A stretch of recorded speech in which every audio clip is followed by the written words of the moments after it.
Welcome to Marvel Vision, a podcast all about the MCU, Marvel movies, Marvel TV shows, specifically Marvel TV shows, because we're going to be talking about the second episode ever of WandaVision, which just dropped on Disney+. I'm Alex. I'm Justin. I'm Pete. And very exciting, lots of stuff, again, to talk about. Requisite spoiler warning up front. We're not going to recap every moment of the episode. We're definitely going to get into it. We're going to get into predictions. We're going to get into Easter eggs. We're going to talk about some of our favorite moments in the episode. But before we do, I think the big thing that we need to talk about, because 2 episodes dropped on Disney Plus today. From now on out, It's going to be 1 episode a week. But a lot of discussion in our first episode was focused on how does that episode hold up by its own? How does it pair with the second one? Now that we've seen the second one, in particular, I'm curious to go to Pete, who was panicked, I think, about the first one, I think. Yeah, like he was a screaming lunatic, I think we could say. His hair was literally on fire. He couldn't deal, had to take a nap, and then woke up, and here we are. Just fell down in the middle of the podcast. If you listen to the podcast, there's a half hour of blank space where Pete was unconscious. We had to get smelling salts and put him under his little nose. That was like barely works over Zoom. It was like an old-timey cowboy story. Wake up, Pete. It's time to talk about Marvel Vision. Finally, we put a pie on the windowsill, and he just floated right up. That was the thing that worked. Pie different or trope. Different trope, cheeseburgers will work. You know, big old bucket of water in the face, and he was like, "Let's talk about Wanda." How are you feeling after this one, Pete? A lot better. I'm feeling a lot better. And I think that's obviously why they dropped 2 in the beginning, because that first one is rough and the second one is a lot more digestible, not as stressful, even though there are kind of things happening for sure. It's just dealt with in a way that was a little bit easier on my heart and mind. Well, but I would like to point out something I did notice right at the beginning. We're getting that famous Marvel logo, showing all the action, and you know what's up. Oh, you remember this when this happened? Oh yeah, and this show is none of that. So it is a little bit jarring for somebody who just knows the maybe movies and TV stuff to come in and just be like, where is the Wanda that I know and love? But frankly, I think that's exciting. I think it's exciting that this is so different and able to still be super interesting, unique, while also being under the same banner. And because I think what that banner does at the top of the episode is it gives you that promise that, like, hey, trust us. We nailed all of these projects, so have a little confidence that we're going to get there with this one. And you're going to get to see. Just calm down a little bit. We'll get back to this. Exactly, like a little. Eventually, it'll get back to this. Like a little sedative to put you at ease. A couple of things, not to harp too much on the first 3 seconds of the episode too much, but I did want to talk about it here because I forgot to mention this in the previous podcast. I got so. I don't know, excited isn't the right word. Relieved, actually, might be closer when the Marvel Studios fanfare came up at the beginning of the episode, because it has been so long since anything Marvel. We've gotten used to this cadence of 2-3 movies a year, things coming out regularly. It's been almost a solid year since we've seen anything. So to see something else coming up new, it felt good. Exactly. I got so hyped, I took a bucket of water and put it on my face, and I was like, I baked the whole pie and put it on the windowsill. An hour later, it was gone. I took some smelling salts and poured it right in my mouth because I was like, what am I doing with this stuff? I'm so excited. The other thing, though, and these are 2 little caveats, and I love this episode. I thought this was a fantastic episode. But 2 things that I thought were not bad choices, but weird choices. One, I loved, still talking about the logo here.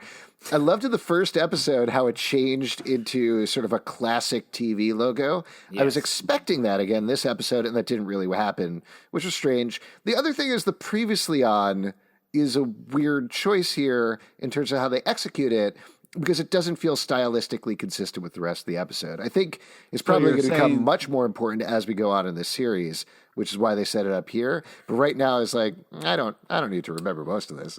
Well, here's what I think. I think you do need to remember most of it, and I also think it was sort of recreating the tone, because they don't want to have to keep sort of slow walking us into the tone of the show every episode. And I think, to both of your points, like the logo changed into the black and white television intro in the first episode. In this episode, it's almost like reminding us what's up, giving us a little sense of the tension, dread, and classic look of everything. And then it's almost like a hard transition into this into the new episode. And I think that serves a dual purpose in that we saw it's a different sitcom this time. So it's almost like the characters are also changing channels, changing eras a little bit into this new episode. And I think that's important.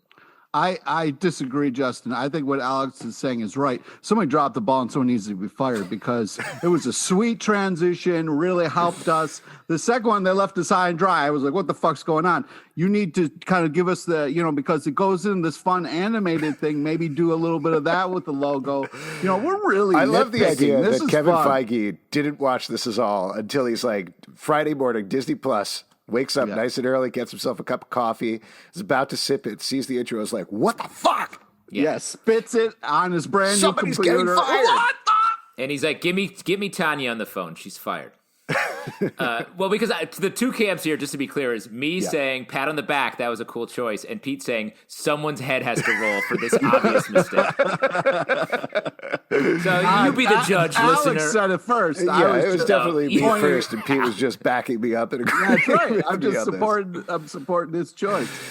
Great. I think we've pretty much covered everything in the episode. Yes. We've covered not a Done. second Credits. of dialogue so far. I'm going to give like a broad strokes about the plot. We did this last time, and I think You it's want to move helpful. forward? Okay. All right. I have more things to say, but okay. All right. Hold on. We can get back to the logo for our middle chunk of the podcast where we do logo revisited. Yeah, logo, Okay, go, our favorite section. Here we go. Let's go back and talk about the logo. Like the first episode, this is a very typical sitcom plot, and I think I was a little too dismissive about the first episode being a premise pilot, because what's really driven home here is the idea of this show is twofold. Obviously, what's ever going on outside in the world, whatever's happening with Scarlet Witch and Vision in the quote-unquote real world.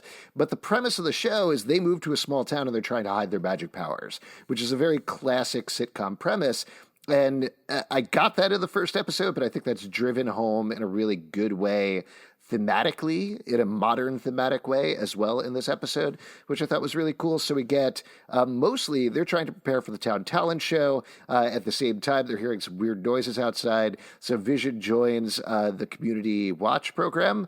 Neighborhood watch. Gets accidentally drunk on some gum, which very classic sitcom premise for a robot, I guess. And they go to the talent show, think they're messing it up because they're showing off their magic powers, but turns out they actually win the talent show.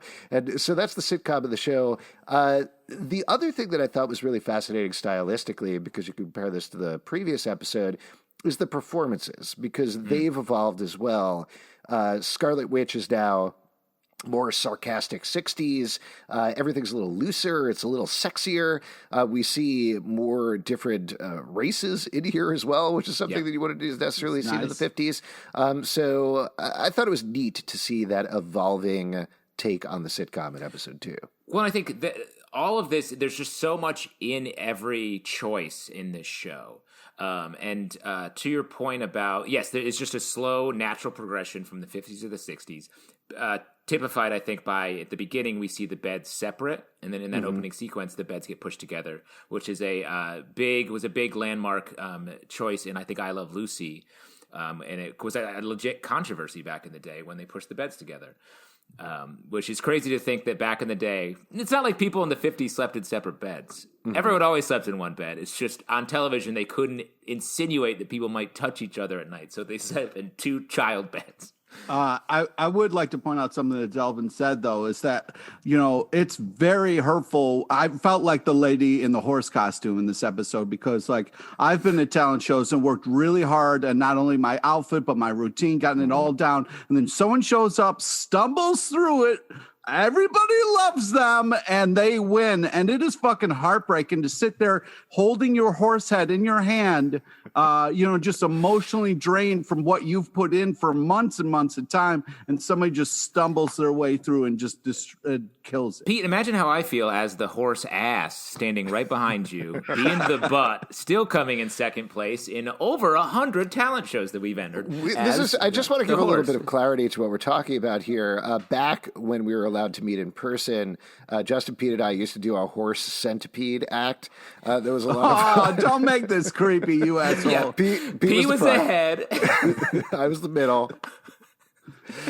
I like the idea that this horse centipede act with 3 people is 1 head and 2 butts, and you and I were butts, and Pete was the head. No second head. What were we talking about? WandaVision, well, here I have right? a point to make. Yes. You said that the premise of the show is about them hiding their magic powers, and I think that is sort of one of the central tensions of the show because they're not hiding their identities. Their identities are they're called Vision, they're called Scarlet Witch. Like it's a whole that's real, but they have to hide the instances of their superpowers when they're using them. And I think that points to a lot of facts that we have yet to uncover on this show, in that they are in control of this environment. And the only reason they can't use their magic powers is because it breaks the sitcom format, if that makes sense. You know what I'm saying? Yeah. They can't be super And powered. again, this is something that doesn't make sense to us, but because you are a line producer and have worked in television for so many years, this is your kind of like second cunning. Like you understand how sitcoms work. Well, and actually, their structure let's and take a step back there. As a line producer, so what is that? You make sure that everything lines up properly? Yes, is that exactly? Well, no, it's lined in frame. It's like you're producing everything that's in frame. I think that's how it works. Yeah, or I are make you sure. a lion producer? Yeah, I mostly make sure that the lions have the right amount of meat, so no one gets. And that's the line that roars at the beginning before the movie starts. Shout out to Siegfried who died this week. God, very That's good. rough, man. Don't bring that Why up. would you do that? Let's talk. We're going wild today already. Let's talk about some specific things in the episode that jump out to you. Plot points you liked, moments that you thought were interesting or fun. Without getting too much into speculation, let's talk just raw about the episode. What were sequences you were interested in? Like the steak. I mean, I'll mention, like, I thought the animated sequences, both in the title sequence and in Vision's stomach, were very fun and perfectly done. Now, to me, that said Jetsons. How about you guys? What was your feeling on the animated? Bewitched. Yeah, Bewitched. Okay. Bewitched, I think, is the main touchstone, and I Love Lucy with some of the stuff. So they're moving forward in time through sitcoms. One other observation there about the opening credit bit, the animated thing. They're the only two characters introduced, despite the fact that there are a ton of other recurring characters here. We talked about Deborah Jo Rupp from last episode, the ultimate sitcom mom. Dottie's in this one. We see, Dottie. We see, well, she's new in this episode, I think, but we do see the mustachioed guy and all the other supporting characters. But we're only introduced in the title sequence to Wanda and Vision, making me think that they're the only real people, and everyone else is a construct of some sort. Interesting. I mean, that's definitely getting into Agnes speculation. isn't real. Well, okay. Let's talk about Agnes. Catherine Hahn continues to be great this episode. So funny. Oh, how do people do this sober? Oh, what a line! I love that she gets to move forward through the decades. Now she is the boozy housewife, the one that's constantly getting drunk and wasted. Very like classic sitcom trope there. Her delivery on the lines are good. I love her exchange with Dennis the mailman, where she's looking back and shooting. She a looks messenger. back, checks Check him out. out. Very funny. The line about her husband Ralph being the assistant and making him disappear, also very funny. And all the stuff with Senor Scratch, the buddy, was very funny as well. Stuff. To get into like the theorizing part about it, I think there are a couple of interesting things here. This potential spoilers, I guess. We talked about this in the first episode, but a lot of focus was on maybe her being some variation on the character Agatha Harkness from the comic books. We get a couple of clues here. Maybe I'm looking into it too much, but Senor Scratch, in the comic books, Agatha Harkness's son is Nick Scratch. Not the character on Sabrina. Don't nobody freak out. We don't have a bad boy alert here or anything. Oh, that was very close. We're very alert. close to a bad boy. I was about to hit the light. But her son is named Nick Scratch, and I looked this up. She has a husband that we never see. We never find out who Nick Scratch's father is. So that seems to be at least Dave Scratch. Yeah, they're playing with that here, I think. The other thing, which is a way bigger clue, is over the animated opening credits, as we see Wanda in the supermarket, there's two signs in the background. One of them is for, I believe, Auntie A's cereal, so Aunt Agatha's cereal. And there's something about like it being magically delicious or whatever. It's not exactly that. But then the other one Lucky is Charms. Bova brand milk. And again, this is getting into the comics, but Agatha Harkness, at least for a little while, lives in this town that I'm blanking on the name of. I'm sorry, I'm a bad comic book fan. Are you talking about Wundagore Mountain? Yes, Wundagore Mountain, which is run by the High Evolutionary, and there's a bunch of animal people there, including Bova, a cow woman who also helps take care of Pietro and Wanda, and I believe their kids later on as well. Yeah. So whether it turns out to be that or not, there's definitely like... They're tipping the hand, and this gets into a bigger thing. I know I'm monologuing at this point, but this is the big thing that I took away from the episode. Go on, King. That I really... liked about this, what I was mentioning earlier, that it worked thematically in terms of a modern context as well, is the whole point of the episode is they're doing this magic act where Wanda is saying, no, you got to show them. You got to show them what the magic is. You got to show them that it's not real and what's really happening. And that's exactly what we get this episode. They're not playing coy about it. We don't know what's happening, but we know this isn't real. We know there's a problem. We know there's an outside world, and we know eventually it's going to have to be solved in some way. And I think that was a subtle way of weaving that in the episode, making it work for a 60s sitcom premise, but also making it work for a modern TV show. Yeah, it's so smart. On the Agnes tip, I feel like she in the first episode and in this episode, it feels like she's sort of keeping the fantasy alive. Mm-hmm. She's aiding and almost teaching Scarlet Witch on how to keep the sitcom trope going, and to live within it so that she can be happy with Vision. And on the other side of that, Vision keeps pressing against the reality. He keeps logic keeps trying to overwrite, and then the sitcom world keeps gumming him up or somehow reshifting him back into the sitcom thing. And I think that may be the essential tension and what each character is sort of going through in this series. I mean, a couple of things that point to that, I think, pretty clearly. One, Vision is dead, so something is going on there where I imagine if he suddenly realized that he died, he'd just, poof into a puff of smoke or something like that. But on the Agnes side of things, I think it's her first line of the episode is she walks up to Wanda and says, there she is, the star of the show, which is she knows what's going on. Like, she's aware. If nobody else is aware, at least Agnes is aware. I think you're right. And there's also a line that I think Wanda has, this is our home now, which I think also enforces, I'm going to keep this going for as long as I can so that we can be happy. I love Elizabeth Olsen's performance in this episode in particular. She goes through so many different ranges, and we got a sense of this in the scene in the last episode where the stop it scene where she broke a little bit and we saw real Wanda, not sitcom Wanda. Here she gets to play that throughout, and it's still very unclear to me. I still kind of, not 100%, but pretty firmly stand by the idea that she's the one keeping this going. Like, she might not be the villain of the show necessarily, but she definitely doesn't want to leave the sitcom world as strongly as maybe she should. And you get that through the performance, particularly at the scene at the end in the gazebo, where she wants to tell Vision something weird is happening. And there's clearly a level of her that realizes this is wrong, but she doesn't want to change it. Yeah, I agree. The performance is so strong. You can see her. There's a subtle panic all the time and sort of a wide-eyed sadness, I think, that is permeating this. And this is like a sort of speculation for later on, but I think they're living their moments, the moments of a life, very quickly. Last episode, they got married. This episode at the end, there's the reveal that she's pregnant.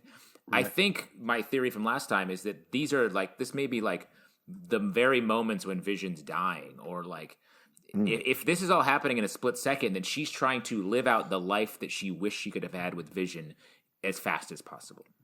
Well, I think go ahead, Pete. I was just going to say, we're talking a lot about Wanda, her acting, but man, Vision in this, the way Vision was drunk and talking to the audience was really hilarious. Your dumb little faces, he says at one point, I'm feeling pukey. He had so many great lines. I know it was sitcom fun, but the fact that Paul Bettany is playing a robot, and then a robot that's kind of drunk. It's just really fun to kind of see all this happening at once. It's really impressive. He's great. I know I was in the tag for him in the last episode, but seeing his drunk dad routine this episode was really fun. Just his stammering Brit, just really funny. And I even like the line at the end after he takes out the gum. He's like, oh, I'm not that funny without this, and then throwing it behind him. Just a fun little moment in the middle of all this weirdness, particularly at that point. I thought was really good. I did want to... Also, I just wanted to say, as far as really great performances, Mustache Man killed it when, she turns he was like, that was my grandmother's piano. Oh my God. Oh, that was so fun. Yeah. Well, those things, we talked about the computational systems thing from the last episode, which works for the weirdness of the world, but also works as a very typical sitcom joke. I love those things that way. Also the line about, wait, is that how mirrors work? Which are exactly what people would say in sitcoms like that as magic is happening around them. But also these are clearly real people, or maybe pretend people who are trapped in something, who are trying to figure it out as well. Yeah, Pete. Yeah, speaking of real people, there was a moment at Dottie's kind of thing where we kind of got introduced to a new character who also, she seemed like she wasn't aware of what's going on or how she got there or even her name when she's introduced to Wanda. Yeah, she breaks the format. It seems like that maybe this character is also having kind of a Wanda experience where she's kind of trapped in there as well. Yeah. So it might not all be like Wanda's doing. It might be like this could be a place where they've trapped people, different heroes. I think I have a theory about that I want to get to in a second, but that's Teyonah Parris. People might know her from Mad Men, which I think she was channeling probably at least a little bit here. I loved that. I love her as a guest star. Yeah, Teyonah she's really Parris. good. Here, I'll throw out a theory, and this is based on kind of knowing a little bit about who she is and what she's playing. So really... Oh, I thought it was based on the fact that, you've watched ahead or... No, it's not. I mean, research they've revealed casting for other movies and things, and we talked about it in the previous episode. Again, this is probably a spoiler, so if you don't want to know, turn away. But she is Monica Rambeau. She's the grown-up Monica Rambeau. She comes from the comics. She's going to show up in Captain Marvel, too. I think there's a connection between the red helicopter that drops that has the sword symbol on it again and her showing up. My theory is that helicopter brought her in somehow, got enveloped in the sitcom world, and she is trying to figure out what's going on with Scarlet Witch and Vision in a very direct way versus the voices outside who we hear this episode saying, Wanda, who's doing this to you, she's in there and really trying to free them. Because a lot of her dialogue seems to be kind of nudging them a little bit to be like, hey, that's a weird thing, right? Oh, that's weird. Do you remember this thing? And kind of tickling them a little bit. I don't know if you guys have the same. Yeah, but I think also so. the helicopter was Iron Man colors. That's true. Yeah, maybe. I mean, I think that's more, it's also Vision colors, right? Because you got the Vision red and yellow and everything else. And that makes me think that maybe the Scarlet Witch has created some sort of pocket dimension that she was able to penetrate. Maybe it's like a little bubble or something. And anything that goes into it becomes part of the fantasy. While we're just going wild on speculation and spoilers, I do want to talk about two other things in the episode that I thought were interesting. One of them is pretty obvious, but when you're talking about thematic stuff, the benefit from the talent show is for the children. And they keep saying this is all for the children.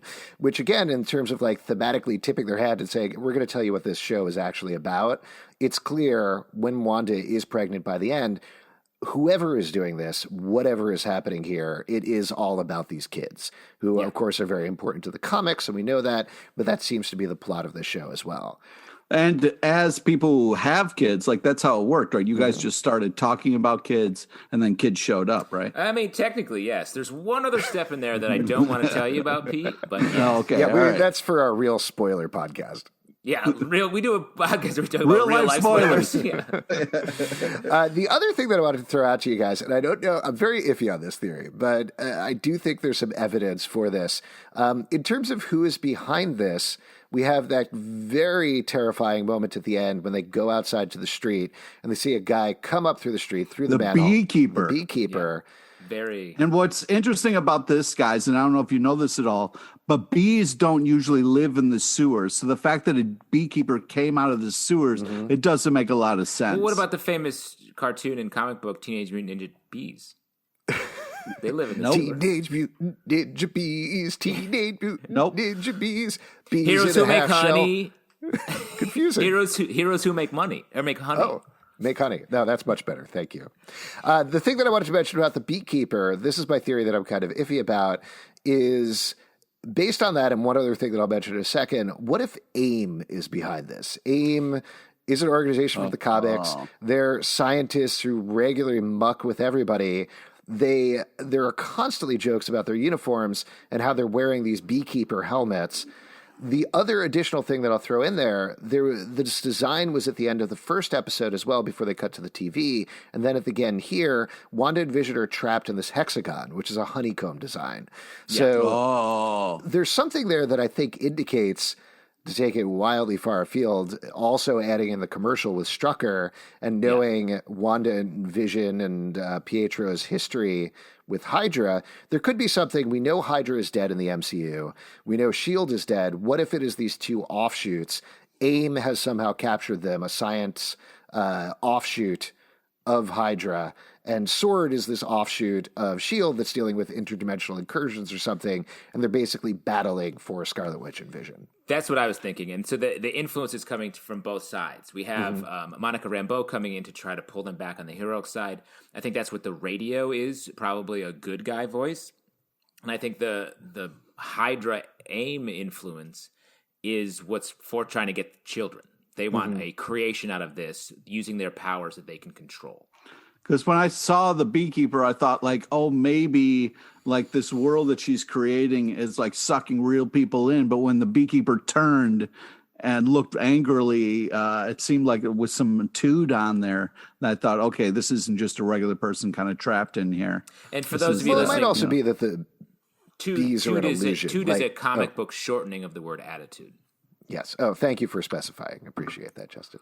Yeah, I mean, it's possible that he might have been changed by this reality bubble or something like that, so he might not look like that at all. We might be just piecing together things that don't actually piece together. But it's definitely a weird moment and worth mentioning. Two other things that I wanted to mention. One of them, Emma Caulfield, Anya from Buffy the Vampire Slayer, plays Dottie, which I thought was a fun little bit of casting, and I think she nailed that perfectly. And the second thing, this is more of like an advanced thing that I do not think is going to happen here, but I only mention this because this news just recently came out with the MCU, not confirmed by Disney, but apparently Chris Evans might be coming back for something as Steve Rogers. They've also indicated that there's some sort of cameo that we're not expecting.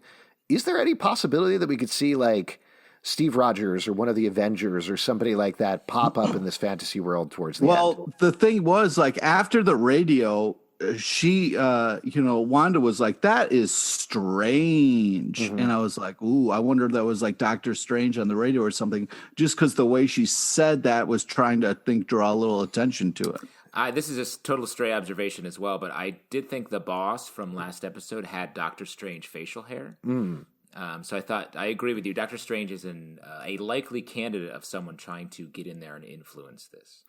Before we start to wrap up here, there's obviously a lot more that we could talk about of the episode, but any other moments that jumped out to you that you wanted to mention?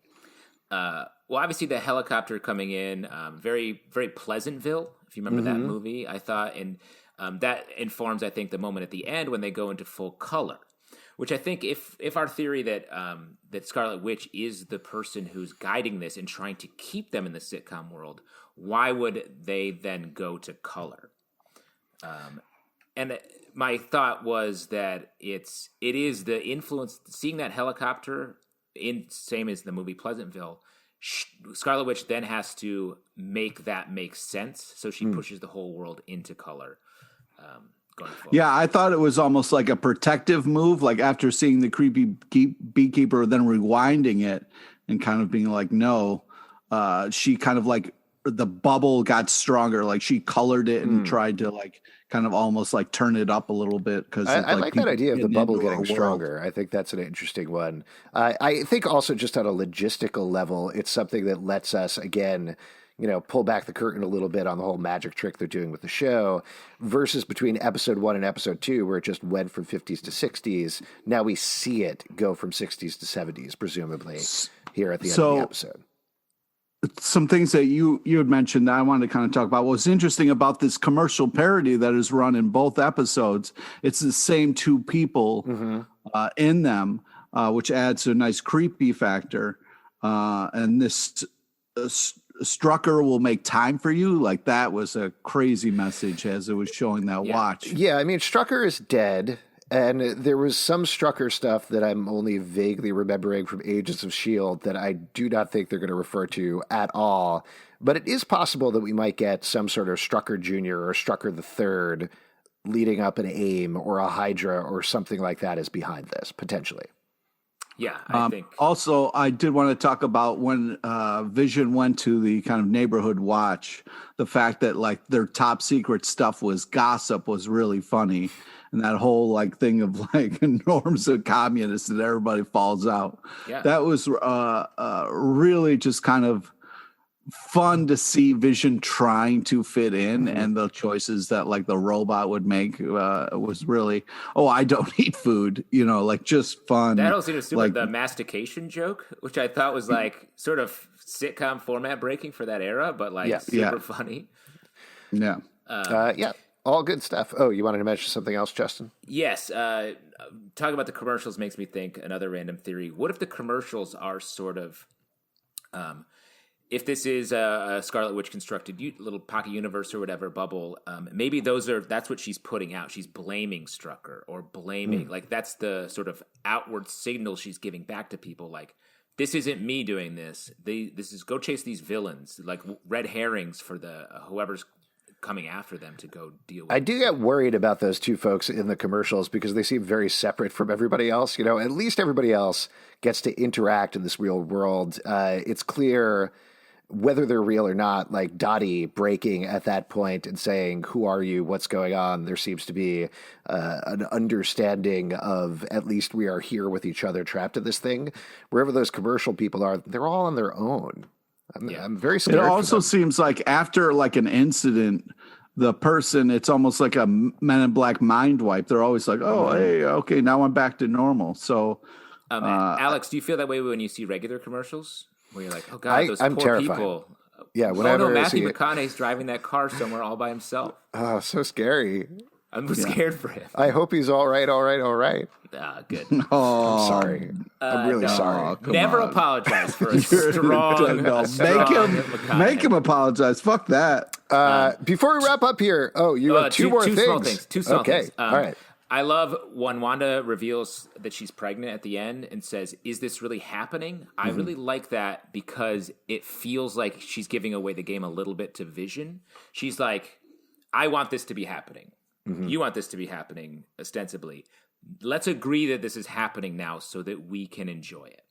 I thought that was a real nice, subtle explanation moment. And, we touched on this earlier in the podcast, but I think that also raises a lot of questions about what's going on with Vision because he died, and the fact that he is assuring Stop her. saying that. You're he really did. breaking my heart. But the fact that he's saying, live in this little bubble that Wanda created. Trust me, it is hard to have a baby with a corpse. It is like very, very hard. So Alex is trying.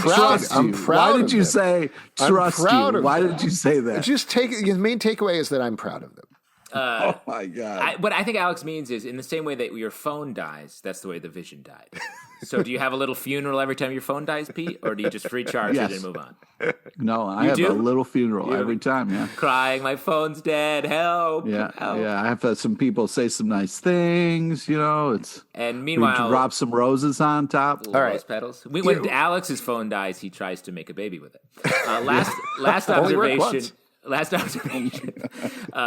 All you need is one. Sort of overarchingly, the way that this the show is moving forward in time through television, but in the same way, in reality, television became more and more of became more and more real in the way that it showed reality. In the 50s, like it was super fake. People weren't allowed to sleep in the same beds, all that, and then it slowly became. Now TV today is like.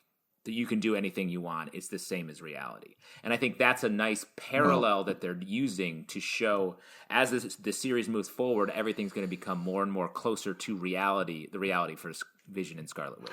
Now, Justin, I hate to be the one to tell you this. I feel like you should know better, but you can't do anything in television. It's run by ratings and views. So you can't just show a flower pot and then have someone shit on it and be like, this is my television. Not to disagree with you, Pete. You've been backing me up a lot this episode, but if you ever watch the classic show, You Can't Do That on Television. They did a lot on television. And it was, Right. Yeah. that's the real twist there, is it was already on television.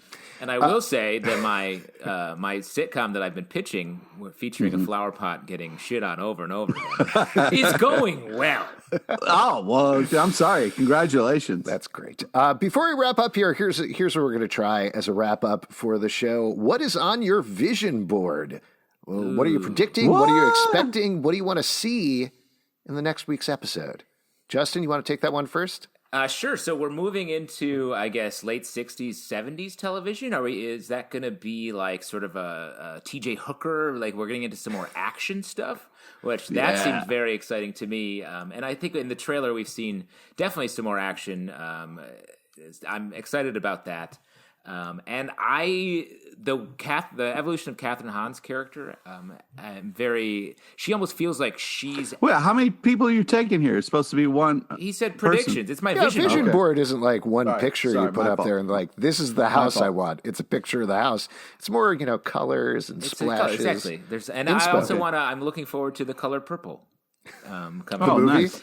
Just because Pete, we'll get there. Okay. Pete, Oprah's just great in it. just because your personal vision board is just a picture of Wolverine, Hugh Jackman, doesn't mean that everyone else has to be that simple. That's not true. It's not. Well, Pete, why don't we go over your vision board? What's on your vision board for next week's episode? Okay, it's a lot of oranges, some yellows. Sure. Very warm. Yeah, red. Which I feel like meets the theme of the show. What I want is, I'm very excited what Justin said. It kind of crushed my vision board because I would love to see some like Magnum PI type of stuff where like Vision sliding Classic across sitcom. the Go roof ahead. of a car. You know what I mean? Stuff like that where they're solving crimes together. That would be a lot of fun. But no, I just think that like I'm really impressed with how they went from episode 1 to episode 2. I feel like they really did a good job of like, being like, it's going to be okay. Stop freaking out and like relaxed into a more palpable kind of like a show. So I'm very excited about it, kind of where it's flowing into from here. But I really feel like the kind of side characters, I'm very excited about to see how they're going to add to it. And mustachio all the way. I mean, that segues nicely into what's on my vision board. The thing that I'm really excited about beyond the main plot, I want to find more about Teyonah Parris's character. She's really fascinating, like we talked about, really an interesting addition to the cast that throws things a little off kilter. So excited to see more of her in episode 3, as well as the side characters. I'm always a big fan in comedies of the more they could flesh out the world of the show with random side characters coming back again and again and again. It just makes the overall show stronger. So even though we're focusing on the mysteries, we're focusing on the superpowers, the comic book Easter eggs of it all, if they can continue to make it work as a sitcom, that's very exciting to me. 100%. All right, and that is it. Thank you, everybody, for tuning in. As mentioned, the show is going to go weekly from here on out, so we'll have one episode going up a week. That said, if you want to support us, patreon.com/comicbookclub. Also, we do a live show every Tuesday night at 7 p.m. to Crowdcast and YouTube. Coming out, we would love to chat with you about WandaVision on YouTube. Comic Book Club, you can subscribe right there at Comic Book Live on Twitter, iTunes, Android, Spotify, Stitcher, or the app of your choice to subscribe and listen to the show. comicbookclublive.com for this podcast and many more. Until next time, don't lose your marvels. Still trying stuff out. I'm still trying stuff out.